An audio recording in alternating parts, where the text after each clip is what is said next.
আসসালামু আলাইকুম। আমি লিংকন মিয়া ইবিটের পক্ষ থেকে আপনাদেরকে শুভেচ্ছা জানাচ্ছি। তো আমরা গত ক্লাস পর্যন্ত দেখেছিলাম যে কিভাবে এরকম একটা কাজ করা যায় যে একটা ইমেজ থাকবে এবং ইমেজের নিচে আমাদের ক্যাপশন থাকবে। তো এটা হলো ফিগার এবং ফিগারের মধ্যে ফিগ ক্যাপশন এবং আইএমজি এই ট্যাগ গুলার সমন্বয়ে করা হয়। তো আপনি চাচ্ছেন যে আপনার একটা ইমেজ থাকবে, তো ইমেজের ইচ্ছা মতো আপনি হাইট ওয়াইট দিবেন। তো তাহলে সেটা কিভাবে করতে হবে? তো সেটা করার জন্য আমাদেরকে কিছু অ্যাট্রিবিউটের সহায়তা নিতে হবে।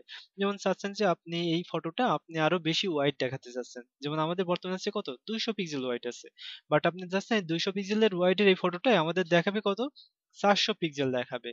আর হাইটটা কত দেখাবে, দেখাচ্ছে হাইটটা হয়ে যাবে আমাদের 300 পিক্সেল। তো তাহলে এই জিনিসগুলো কিভাবে করতে হবে? এই জিনিসগুলোর জন্য আমরা একটা অ্যাট্রিবিউট ইউজ করব। তো আমরা কোডে চলে যাই। ওকে, তো এইখানে দেখেন আমাদের যে ইমেজটা আছে, ইমেজে কি করব আমরা অ্যাট্রিবিউট ইউজ করব। তো অ্যাট্রিবিউট এটা ইউজ করব যে একটা হাইট যদি দিতে চাই হাইট ইউজ করব এবং ওয়াইড দিতে চাইলে আমাদের ওয়াইড ইউজ করতে হবে। তো আমরা ফার্স্টে ওয়াইডটা ইউজ করি। তো ওয়াইড দিলাম সাপোজ আমাদের 500 পিক্সেল। আর হাইটটা দিব সাপোজ আমরা হাইটটা দিব কত, হাইটটা সাপোজ দিলাম আমরা 400 পিক্সেল। ঠিক আছে, তো তাহলে কি করলাম, ওয়াইডটা দিলাম 500 পিক্সেল এবং হাইটটা দিলাম 400 পিক্সেল। তো এটা আমরা এখন সেভ করি। তো সেভ করার পর কি করবো, আমরা এটা রিলোড করব। তো তাহলে রিলোড করার সাথে সাথে দেখেন আমাদের কি এটা কিন্তু ওয়াইডটা হয়ে গেছে 500 পিক্সেল এবং হাইট আমাদের 400 পিক্সেল হয়ে গেছে, কিন্তু এটা কি ভালো দেখা যাচ্ছে? এটা কিন্তু মোটেও ভালো দেখা যাচ্ছে না, তাই না? কারণ আমাদের লম্বা মতো হয়ে গেছে ফটোটা। এটা যদি শুধু একটা ব্যাকগ্রাউন্ড আছে বলে বুঝতে পারতেছি না, বাট এটা যে কোনো ফটো থাকতো তাহলে বুঝতে পারতেন, দেখেন অনেক লম্বা হয়ে গেছে, তাই না? তো তাহলে আমরা যদি দুইটা ইউজ করি তাহলে আমাদের কি হচ্ছে, আমাদের একটা রেশিও ঠিক রাখার জন্য আমাদের ক্যালকুলেশন করতে হবে। যেমন আমাদের বর্তমানে আছে কত, 200 পিক্সেল ওয়াইড আছে। তো তাকে যদি আমি 500 কে 200 দিয়ে ভাগ করি তাহলে আমার কত হচ্ছে, আড়াই হচ্ছে 2.5। তো তাই সেই 2.5 কে আমরা কি দিয়ে গুণ করবো, 100 দিয়ে গুণ করবো, তাহলে আমাদের এই হাইটটা পেয়ে যাব। তাহলে আমাদের যদি 2.5 দিয়ে 100 কে গুণ করি তাহলে আমাদের হয় 250। তার মানে আমাদের যদি হাইটটা 400 পরিবর্তে ওইখানে 250 রাখতাম তাহলে আমাদের কিন্তু রেশিওটা ঠিক থাকতো, তাই না? সুন্দর দেখা যেত। তো আমরা রিলোড করি। তো দেখেন আমাদের কি এইবার কিন্তু আমাদের রেশিওটা ঠিক আছে, এটা কিন্তু নষ্ট হয় নাই, ভালো দেখা যাচ্ছে। কিন্তু এই একটা প্রবলেম, যদি আপনি হাইট এবং ওয়েট দুইটা ইউজ করেন তাহলে আমাদের কি এরকম রেশিও ঠিক রাখার জন্য ক্যালকুলেশন করতে হবে। তো এটা তো অবশ্যই খুব একটা প্রবলেম, তাই না? অনেক একটা সমস্যা। তো তাহলে এটা কি করব আমরা, এইটার সমস্যাতে সমাধান পাওয়ার জন্য যে কাজটা করব, আমরা যে কোনো একটা ইউজ করব। যদি আমরা ইউজ করতে চাই হাইট তাহলে হাইট দিব, আর যদি ওয়াইড দিতে চাই তাহলে ওয়াইড দিব, দুইটা একসাথে ইউজ করব না। দেখেন আমরা যদি এর পরিবর্তে হাইটটা কেটে দিতাম তাহলে আমাদের কি হতো, হাইটটা কেটে দিলে আমাদের 500 পিক্সেল ওয়াইড এর অনুযায়ী যতটুকু রেশিও রাখলে ঠিক থাকে ঠিক ততটুকু কিন্তু অটোমেটিক হয়ে যেত। দেখেন আমরা রিফ্রেশ করতে কি আমাদের সেম থাকতেছে, তাই না? তো একইভাবে যদি আমরা এখন এটা 500 করে যদি আরো বাড়িয়ে দেই, যে 700 করে দেই, তাহলেও কি থাকবে, আমাদের কিন্তু রেশিওটা ঠিকই সেম থাকবে, সেই রেশিও অনুযায়ী বাড়তেছে, ঠিক দেখছেন? ঠিক একইভাবে যদি আমরা ওয়াইডটাকে যদি শুধু হাইট রাখি, শুধু হাইট রাখি এবং হাইটটা যদি সাপোজ দিয়ে রাখলাম যে 500, তাহলে কি দেখেন আমাদের কিন্তু হাইটের রেশিও অনুযায়ী আমাদের ওয়াইডটাও বাড়বে। তো দেখেন আমরা হাইটটা যখন বাড়িয়ে দিচ্ছি অটোমেটিক কি ওয়াইডটাও বেড়ে যাচ্ছে। তো তার মানে এইটা দ্বারা আমরা এটাই বুঝতে পারলাম যে আমরা যদি ইউজ করতে হয় এরকম হাইট অথবা ওয়াইড, যদি অ্যাট্রিবিউট ইউজ করতে হয় শুধুমাত্র যে কোনো একটা ইউজ করবো যাতে আমাদের রেশিওটা ঠিক থাকে। ওকে, তো এইটার মাধ্যমে দেখলাম যে কিভাবে ইমেজকে আমরা আনতে পারি। তো আমরা আজকে একটা নতুন ট্যাগ দেখবো যেটা হলো আই ফ্রেম। তো আই ফ্রেমের মাধ্যমে মূলত কি দেখানো যায়, আই ফ্রেমের মাধ্যমে আপনি ইচ্ছা করলে আরেকটা ওয়েবসাইট আপনার এই পেজের মধ্যেই দেখাতে পারবেন। তো সাপোজ আপনি মনে করতেছেন যে একটা যে কোনো আপনার ওয়েবসাইট আছে সেটা আপনি এখানে শো করাবেন, তো সেটা কিভাবে করাবেন? তো সেটা করতে হলে যা করতে হবে, আমাদের একটা ট্যাগ নিতে হবে, যে ট্যাগটা আমাদের ডাবল ট্যাগ এবং ট্যাগটার নাম আই ফ্রেম। তো তাহলে কি করলাম আই ফ্রেম, এবং এটা যেহেতু ডাবল ট্যাগ অবশ্যই কি করতে হবে, আমাদের ক্লোজ করতে হবে। তো তাহলে কি করলাম, আমরা আই ফ্রেম শুরু করলাম এবং আই ফ্রেম শেষ করলাম। তো শুধুমাত্র এইটুকু দিলেই তো আর আমাদের হবে না, তাই না? অবশ্যই আমাদেরকে একটা লিঙ্ক দিতে হবে, যে লিঙ্কটা আমাদের শো করবে যে ওয়েবসাইটটা আমরা দেখাতে চাই।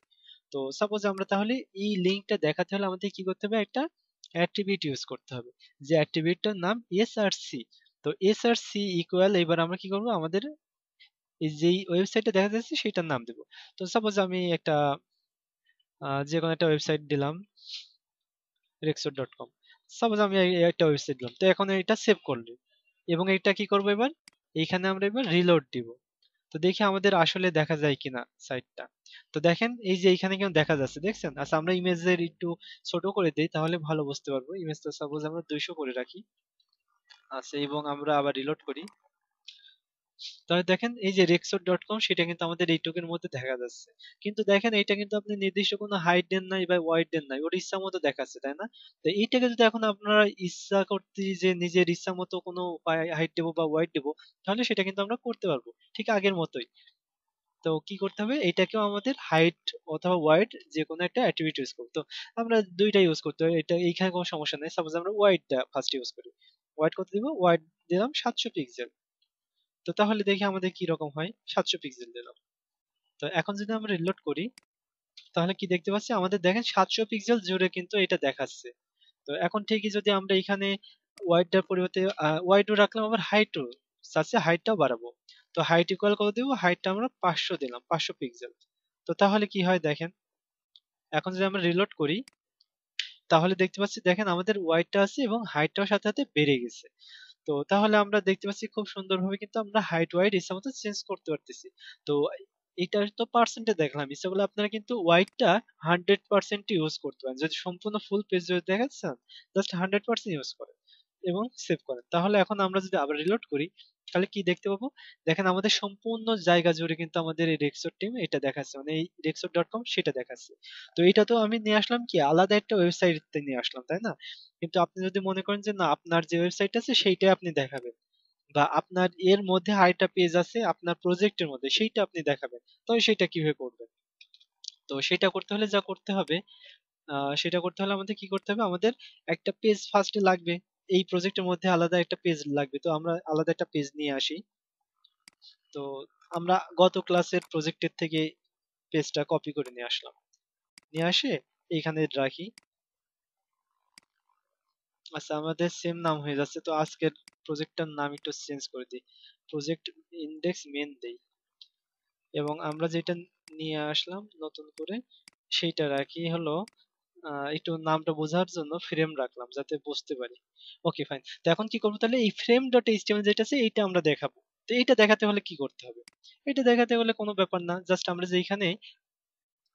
যেখানে কি করেছি, যেখানে আমরা ওয়েব অ্যাড্রেস দিয়েছিলাম না, ওয়েবসাইটের অ্যাড্রেস, ঠিক সেটা পরিবর্তে এখন আমরা এইটার লিংকটা ধরাই দেব। তো দেখেন আমাদের যেহেতু দুইটা সেম ফোল্ডারের মধ্যে আছে, সেহেতু কি করব, আমরা সরাসরি এই যে ফাইল, এই ফাইলটার নাম দিয়ে দিলে আমাদের পেয়ে যাবে, তাই না? Frame dot HTML. তো তাহলে এখানে কি করবো, আমরা ফ্রেম ডট এইচটিএমএল লিখবো, ফ্রেম ডট এইচটিএমএল। তো এটা আমরা সেভ করি, এখন সেভ করে এখানে রিলোড করি। তো তাহলে আচ্ছা সরি, আমাদের আমাদের তো এখন আর ইনডেক্স ফাইল নাই, তাই না? আমাদের হয়ে গেছে এখন ইনডেক্স মেইন ডট এইচটিএমএল। ওকে। তো দেখেন এইটা যখন আমরা দিচ্ছি, তখন কি আমাদের এই যে ইটা ছিল, আমাদের যে আইফ্রেমটা ছিল, সেটার মধ্যে কিন্তু গতকালকের যে ক্লাসটা আছে সেইটা দেখাতে পারতেছি, দেখছেন? আমরা কিন্তু খুব সহজে এটা দেখাতে পারতেছি। তো আজকের টিউটোরিয়াল এইখানেই শেষ। আপনারা সবাই ভালো থাকবেন। আল্লাহ হাফেজ।